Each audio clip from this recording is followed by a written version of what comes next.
हमारी कुछ दिनों से चर्चा चल रही है। कौन सी चर्चा चल रही है, किसको याद है? हमारी चर्चा चल रही है मनुष्य रूपी वृक्ष के 6 फलों की, जिसमें से हमने 2 फल सुन चुके हैं। आज कौन सा फल आने वाला है? आज चौथा फल आने वाला है। 3 सुन चुके हैं। पहला कौन सा था? जिनेंद्र पूजा, दूसरा गुरु वल्लभाती, गुरु के हमेशा क्या रहना, नजदीक रहना। तीसरा क्या था? दया का भाव व्यक्ति के जीवन में होना चाहिए। आज आचार्य श्री सोमप्रभ जी महाराज चौथा फल बता रहे हैं। वो कह रहे हैं कि व्यक्ति के जीवन में दान देने की भावना भी होनी चाहिए। उन्होंने यहाँ दान न कहकर सुपात्र दान कहा, क्योंकि दान किसी को दिया जाता है। जिस प्रकार अंधेरा कमरा हो, उसमें यदि मिट्टी का दीना फेंक दिया जाए तो क्या वह निशाने पे लगेगा? वो निशाने में नहीं लगेगा, क्योंकि गहरे कमरे में अंधेरा है। यदि दान देते समय देखा नहीं कि आगे व्यक्ति कौन है, तो वो दान किस रूप में हो सकता है? पाप के रूप में भी हो सकता है। यहाँ प्रभु कहते हैं यदि सदाचारी को दान दे दिया, ज्ञानी व्यक्ति को दान दिया, तो क्या करेगा वो? दान को कहाँ यूज करेगा? वो ज्ञानी व्यक्ति अपने ज्ञान वृद्धि में यूज करेगा और दूसरे की क्या करेगा? ज्ञान वृद्धि लगाएगा। उसके अंदर उसका क्या करेगा? ज्ञान का बीज डालेगा। वही व्यक्ति गलत हाथों में पहुंच जाए दान, तो क्या होता है? का ही नुकसान होता है और सामने वाले का भी नुकसान। कहते हैं कि अगर अपने हाथ से दिया हुआ दान अगर ईसाई के पास पहुंच जाए तो 8 प्रकार के दोष आपको लगते ही हैं। देखिए, पहले ईसाई क्या करेगा, दान लेते ही उसके मन में क्या भावना आएगी कि मैं क्या खरीदूं, जानवर को खरीदूं। पहला दोष लग गया दान देने वालों को भी और दान लेने वाले को भी। दूसरा कहते हैं कि वो ने अगर बकरा खरीदा या कोई भी जानवर खरीदा उसके बाद वो क्या करेगा, उससे क्या करेगा, मारेगा, तो ये क्या लग गया, दूसरा दोष लग गया। तीसरा कि उसके अंगों का क्या करेगा, छोटे छोटे क्या करेगा, टुकड़े करेगा, तो ये क्या हो गया, तीसरा दोष लग गया। चौथा कहा कि वो क्या है, अब किसी कर चुका है, अपनी दुकान पर क्या करेगा, लटका देगा या वहां रख देगा, तो क्या हो गया, ये चौथा हो गया। लेकिन सामने वाले की भावना उस चीज को लेने की हुई, तो ये क्या हो गया, पांचवा दोष। छठा, वो व्यक्ति ने उसको क्या खरीदा, मांस को कसाई के पास से क्या खरीद लिया, ये कौन सा दोष हो गया, छठा दोष। और ये सातवां कि वो अपने घर पर क्या करा, लेकर आया, क्योंकि देखिए उसने कितने कार्य किए, कितने दोष लग गए, लेकिन उसमें भगवान ने कहा सबसे बड़ा दोष यही है कि व्यक्ति को देखकर क्या करना चाहिए, दान करना चाहिए। आत्मा वो बना के सामने वाले को क्या करेगा, परोसेगा।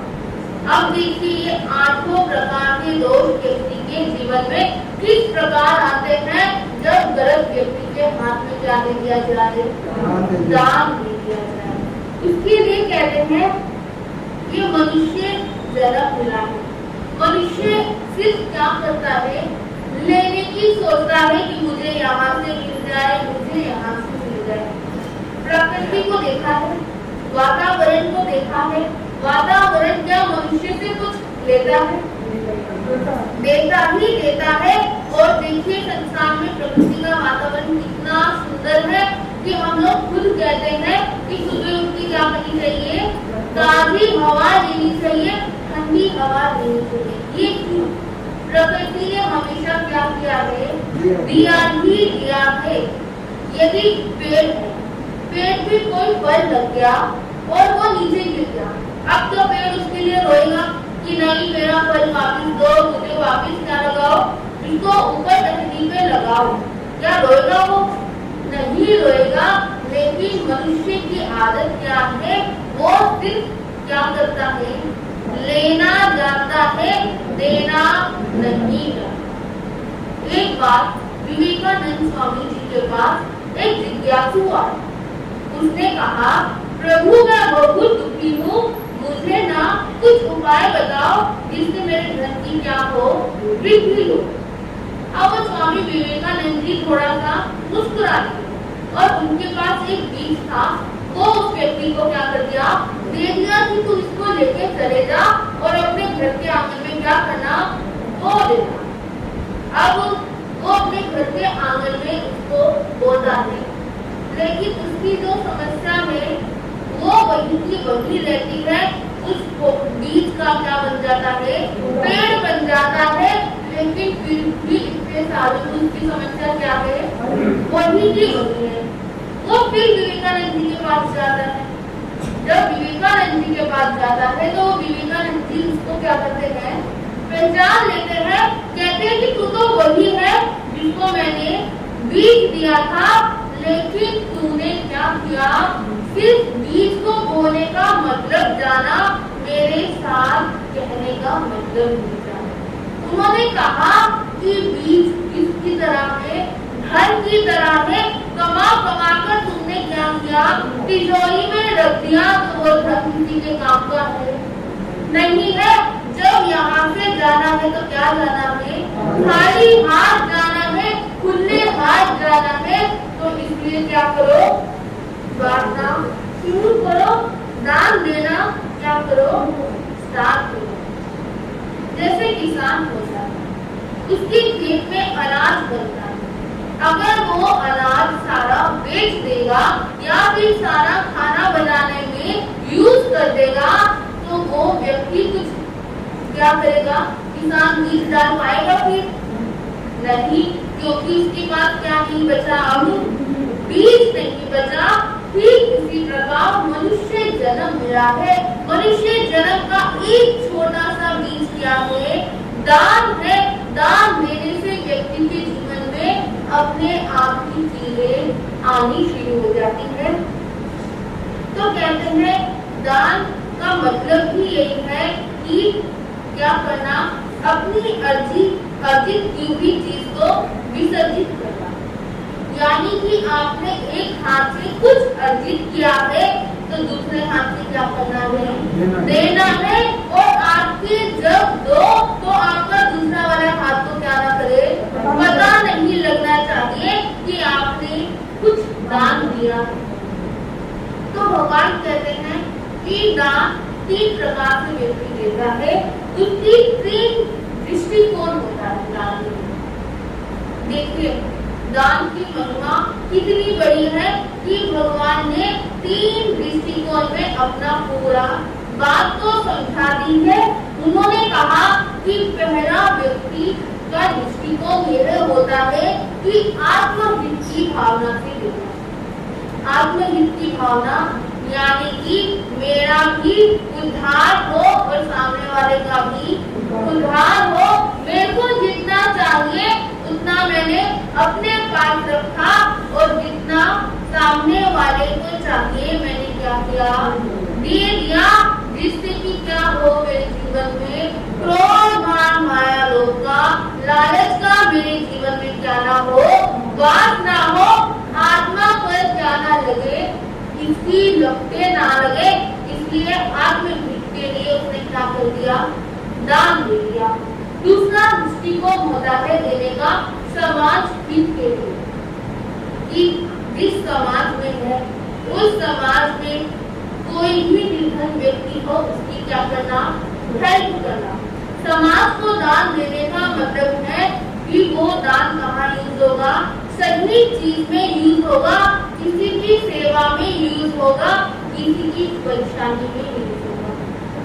कई लोग बाहर के देश के लोग जो होते हैं उनकी क्या होती है? दान देने की भावना होती है। तो वो क्या देखते हैं?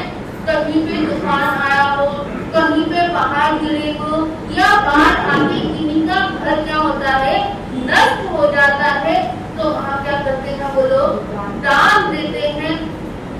देखिए ये भारतीय संस्कृति में सबसे बड़ी चीज है दान देने की कि यदि कोई भी दुखी व्यक्ति मिले उसको क्या करना? दान देना। कई लोग कोड़ी आश्रम में दान देते हैं, कई वृद्धाश्रम में दान देते हैं। जिससे क्या होता है? समाज का भी उद्धार होता है। तीसरा है राष्ट्रहित की भावना। राष्ट्रहित यानी जो मेरा देश है उसमें कोई भी व्यक्ति क्या ना हो? भूखा ना हो। जैनियों की पहचान ही सबसे बड़ी क्या है? दान देने से है कि जैनियों के पास क्या होती है? लोगों की मंशा कि जैनियों के पास खूब भरा पड़ा भंडार है। इसलिए क्या लोग क्या करते हैं? दान देते हैं। लेकिन वो ये नहीं जानते कि जैन लोगों में यदि अर्जित करने की भावना है तो उसको विसर्जित करने की भी भावना उनके अंदर है। तो ये 3 प्रकार के दृष्टिकोण बताए उन्होंने कि ये इस प्रकार से व्यक्ति क्या करता है? दान देता है। तो भगवान कहते हैं कि जिस प्रकार किसान के खेत में 3 चीजें उगाई, गन्ना, राई का दाना और तीसरा हो गया प्याज। लेकिन क्या इन तीनों को मिक्स करने के बाद भी ये तीनों एक दूसरे की सुगंध को ले सकते हैं? एक दूसरे के स्वाद को ग्रहण कर सकते हैं? गन्ने का जो स्वभाव है वो क्या रहेगा? मीठा ही रहेगा। ठीक इसी प्रकार मनुष्य का जीवन गन्ने के समान। वह कठोर परिश्रम से धन अर्जित करता है लेकिन उसे सही जगह नहीं लगाता तो क्या होता है? उसी का ही नुकसान होता है। कुरान के अंदर कहा गया है, वेदों के अंदर कहा गया है कि व्यक्ति की शक्ति प्रार्थना में है और तपस्या करने में है। प्रार्थना करके वह भगवान की एक सीढ़ी पर क्या करता है, कदम रख देता है, लेकिन तपस्या करके भगवान के राजमहल के दरबार की वहां क्या होता है, खड़ा रहता है। लेकिन उस व्यक्ति में दान की भावना होती है तो उसको क्या होते हैं, भगवान के दर्शन होते हैं और अपना क्या करता है, कल्याण करता है। हमारे गुरु जी महाराज एक बहुत अच्छी बात कहा करते थे कि यदि जीवन में दुख आना शुरू हो जाए, यदि जीवन में पीड़ा आनी शुरू हो जाए तो एक काम करना है, वो ये कि एक क्या लेना है, बॉक्स लेना है, चाहे वो क्या हो, गुल्लक भी क्यों ना हो, उसमें रोज अपनी इच्छानुसार क्या करना है, पैसे डालने हैं और जब वो घर जाए तो क्या करना है, उसको इकट्ठा करके जहाँ आपकी इच्छा हो, जहाँ आपकी भावना हो, वहाँ दान दे देना। देखिए कितनी अच्छी बात है कि रोज रोज दान देने से बेटर एक बॉक्स के अंदर सब कुछ इकट्ठा करके फिर दान दे दिया जाए। इसलिए कबीरदास जी कहते हैं, जो जल बाड़े नाव में घर में बाड़े दाम, जो जल बाड़े नाव में घर में बाड़े दाम, दो हाथ उलीचिए यही सयानों का, दो हाथ उलीचिए यही सयानों का। व्यक्ति के जीवन में नाव की तरह है, जिस प्रकार नाव में क्या होता है, छेद होता है तो यात्रा में क्या आना शुरू हो जाता है, विघन आना शुरू हो जाता है। उस छेद से क्या आता है, पानी आता है। लेकिन समझदार व्यक्ति भी उस पानी को क्या करता है, हाथों से लेकर बाहर फेंक देता है, नाव से निकालता है और बाहर फेंक देता है और उस जो छेद होता है उसको क्या करता है, बंद कर देता है। ठीक इसी प्रकार व्यक्ति के जीवन में यदि ज्यादा धन हो गया हो तो उसको क्या करना चाहिए, दान देना चाहिए। और दान से क्या होता है, अपनी आत्मा का कल्याण होता है। अब ये हम पर है कि हम किस भावना से दान दे रहे हैं, और जो व्यक्ति आत्म भावना से दान देता है उनका कल्याण इस लोक और परलोक में होता जाता है। इन्हीं शब्दों के साथ नमो जिनानम जी।